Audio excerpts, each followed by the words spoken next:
السلام علیکم ورحمۃ اللہ وبرکاتہ۔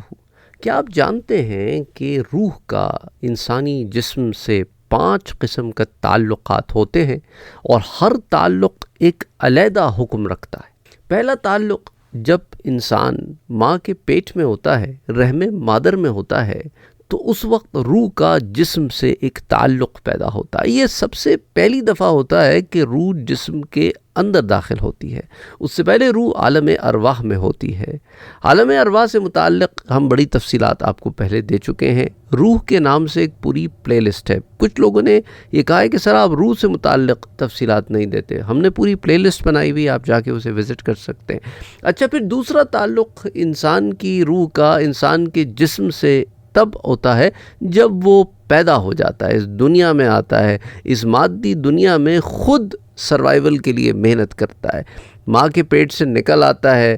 اب اس نے آگے سارے معاملات درجہ بدرجہ دیکھنے ہوتے ہیں، جہاں انسانی جسم میں روح بھی ہوتی ہے اور ساتھ نفس بھی ہوتا ہے اور اس کا دل میدان جنگ بنا ہوتا ہے۔ دیکھنا ہے کہ انسان اپنے روح کی مانتا ہے یا نفس کی مانتا ہے، نفس کو روح کے تابع کرتا ہے یا روح کو خاموش کرا کے نفس کے تابع ہو جاتا ہے۔ تیسرا تعلق اس دنیا میں رہتے ہوئے روح کا جسم کے ساتھ وہ ہوتا ہے جو نیند کی حالت میں ہوتا ہے۔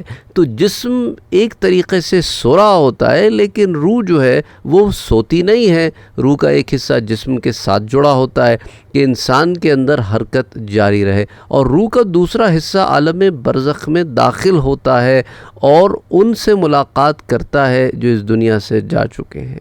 اور واپسی کے سفر میں کبھی شیاطین حملہ آور ہوتے ہیں جس کی وجہ سے جسم پر روح کے اوپر جو گزر رہی ہوتی ہے اس کے اثرات جسم پر آتے ہیں، جسے آپ برا خیال کہتے ہیں۔ یا کبھی جسم پرواز نہیں کرتا لیکن روح پرواز کر کے جنتوں میں پہنچ جاتی ہے، اسے اچھی چیزیں دکھائی جاتی ہیں، جنت دکھائی جاتی ہے، رویا صالحہ ہوتی ہے، بزرگان دین سے ملاقات، صحابہ سے ملاقات، انبیاء و رسول سے ملاقات، زیارت محمد مصطفیٰ صلی اللہ علیہ وآلہ وسلم ہوتی ہے۔ وہ روح جو ہے وہ ان ساری ایکسپیرینسز سے گزر رہی ہوتی ہے لیکن اس کا اثر جسم پر بھی ظاہر ہو رہا ہوتا ہے۔ پھر ایک تعلق پیدا ہوتا ہے جب انسان اس دنیا سے چلا جاتا ہے، روح پرواز کر جاتی ہے، جسم دفن کر دیا جاتا ہے یا جو بھی سچویشن میں جسم ہو، تو یہ ایک چوتھا تعلق ہوتا ہے جو برزخ میں ہوتا ہے، کیونکہ اگرچہ مرنے کے بعد روح جسم سے جدا ہو کر آزاد ہو جاتی ہے مگر ایسی جدائی نہیں ہوتی کہ ذرا سا بھی تعلق باقی نہ رہے۔ یہ تعلق باقی رہتا ہے اور اس سے متعلق بڑی تفصیل سے ہم پہلے بات بھی کر چکے ہیں۔ جیسا کہ ائمہ کرام فرماتے ہیں کہ ان النفوس القدسیۃ اذا تجردت عن العلائق البدنیۃ اتصلت بالملأ الاعلی وترى وتسمع الكل كالمشاہد۔ بے شک پاک جانیں جب بدن سے جدا ہوتی ہیں، عالم بالا سے مل جاتی ہیں اور سب کچھ ایسا دیکھتی سنتی ہیں جیسے کہ حاضر ہوں۔ قبر پر جانے والے کو سنتی بھی ہیں، دیکھتی بھی ہیں، اس کے بیٹھے رہنے سے مانوس بھی ہوتی ہیں، دنیا میں پہچانتی تھی تو وہاں پر بھی پہچانتی ہیں۔ اور اسی طرح ایک حدیث میں آتا ہے کہ اذا مات المؤمن، جب مسلمان مرتا ہے، مومن مرتا ہے، یخلی سربہ، تو اس کی راہ کھول دی جاتی ہے، یسرح حیث شاء، جہاں چاہے جائے۔ اور اسی طرح شاہ عبدالعزیز صاحب بھی اسی ضمن میں لکھتے ہیں کہ روح را قرب بہت مکانی یکساں، کہ روح کا جو معاملہ ہے وہ ایسے ہے کہ اس کے لیے قرب یعنی قریب اور دوری وہ نہیں ہے جو جسم کے ساتھ معاملے ہوتے ہیں۔ بہرحال اس تفصیلات پر ہم پہلے بھی بہت بات کر چکے ہیں۔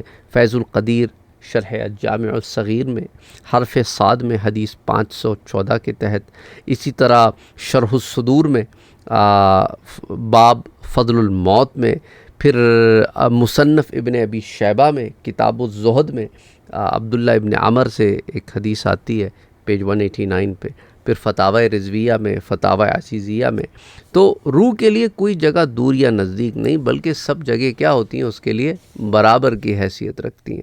تو یہ برزخی حیات میں کہ وہ ایسا تعلق ہے کہ روح جب قبر کے ساتھ ایک تعلق جوڑ لیتی ہے نا، جب اسے دفنا دیا جاتا ہے تو پھر وہ ایک تعلق جڑ جاتا ہے۔ تو اب جو معاملے روح پر گزر رہے ہیں برزخ میں وہ بدن بھی ایکسپیرینس کر رہا ہے۔ اسی طرح جب فوت ہونے والے کو کوئی سلام کرتا ہے تو سلام کا جواب دینے کے لیے پھر اس کی روح جواب دیتی ہے۔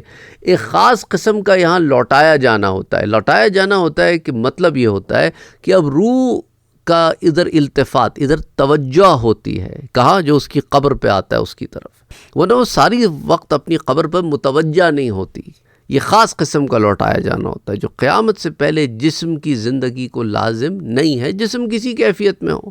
اچھا، اسی طرح ایک آخری 5واں تعلق ہے جو قیامت کے دن جسم اور روح کا آپس میں ایک تعلق پیدا ہوگا کہ جب ایک دفعہ پھر روح جسم میں ڈالی جائے گی، اور یہ تعلق بڑا ڈیفرنٹ ہے پہلے چاروں تعلقات سے، اور وہ بھی اپنی اپنی نوعیت کے مختلف تعلق ہیں، کیونکہ یہ تعلق ایک ایسا تعلق ہوگا کہ جس کے ہوتے ہوئے اب انسان کو موت نہیں آئے گی، انسان کو نیند نہیں آئے گی، انسان کی جسم میں تبدیلی پیدا نہیں ہوگی، اور جو عذاب میں ہوں گے نا، لا یموت فیہا ولا یبقا، اس میں ایسے عذاب میں ہوں گے نہ انہیں زندگی ہوگی نہ موت، ایک درمیانی کیفیت میں ہوں گے۔ اچھا، جو جنتی ہیں، جنتیوں کے جسم میں کوئی تغیر و تبدل ہی نہیں ہے، ہمیشہ جوان ہیں، کبھی بوڑھے نہیں ہو رہے، کوئی بیماری نہیں آ رہی، کوئی ان کے جسم سے کوئی رطوبت خارج نہیں ہو رہی، تو بہرحال وہ تو معاملہ ہی جدا ہے۔ تو اینی وے، یہ کچھ تعلقات ہیں جو روح کے جسم سے پیدا ہوتے ہیں، اور مختلف مدارج میں، مختلف لیولز میں، مختلف عالموں میں، مختلف ریلمز میں اس کی مختلف کیفیات ہیں۔ وما علینا الا البلاغ۔ اللہم صلی علی محمد وعلی آل محمد۔